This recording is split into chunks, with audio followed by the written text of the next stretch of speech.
Al-Mustafa stands on the shores of Orphalese, the salty wind tugging at his cloak. After 12 long years away, the ship that will carry him home waits beneath a bruised twilight sky. But before he boards, a crowd gathers, friends, seekers, strangers, each craving one final conversation about the mysteries of life itself. What wisdom will he leave behind? And what secret lies buried deeper than the horizon's fading light? Before the ship leaves, Al-Mustafa speaks of love, but not the kind wrapped in roses and clichés. This love is raw, paradoxical, and fiercely alive. Let's peek inside this paradox that challenges how we think. As Al-Mustafa stands ready to depart, he tells the crowd, "Love possesses not, nor would it be possessed, for love is sufficient unto love." He paints love as an untamable wind, invisible yet potent, felt only in the pulse of the heart and the freedom it grants, not in ownership or chains. Imagine a blade that cuts both ways. That's love's paradox. It can wound when clung to tightly, yet liberate when embraced as a giving force. This tension isn't a flaw, it's love's essence. Like a flame, it must breathe or it dies, showing us the truth that control and freedom can't coexist here. When love frees instead of cages, it transforms the lover profoundly. People discover joy in release rather than possession. The surprising insight? True love always points outward, inviting growth beyond selfish needs, turning connection into liberation rather than imprisonment.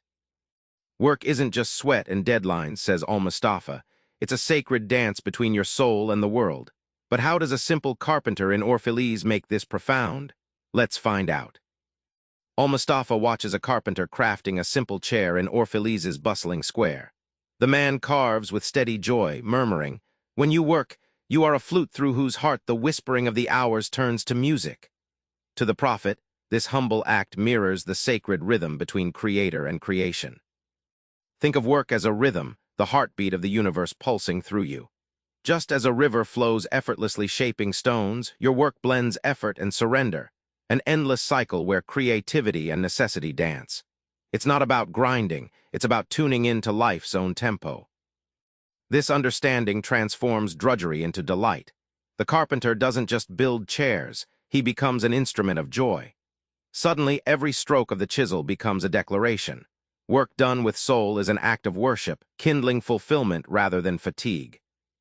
Al-Mustafa's words strike a chord when he pairs joy and sorrow, two emotions we usually treat like estranged siblings.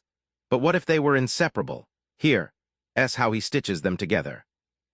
Al-Mustafa tells the crowd, "The deeper that sorrow carves into your being, the more joy you can contain." He recalls a widow in Orphalese who, after grief's storm, discovered a new capacity for laughter, not in spite of sorrow, but because of it, like a tree grows stronger after the harshest winters. Think of your emotional life as a cup. If the cup is small, joy spills because there's no room.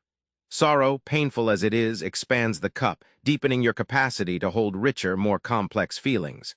It's the expansion, not avoidance, that lets us drink life fuller. This paradox, pain leading to joy, offers a radical shift. Embracing sorrow doesn't drown us, it frees us. When you welcome pain rather than fleeing, it becomes a gateway to deeper happiness, unlocking emotional layers like a secret garden blooming after rain. Remember Al-Mustafa on Orphalese's shore, waiting to sail home but gifting a lifetime's wisdom first. He shows us love as freedom, work as sacred rhythm, and sorrow as the seed of joy. Next time you feel trapped by love, toil, or sadness, try this. Breathe into the tension and ask, "What is this moment teaching me?" That's where transformation begins.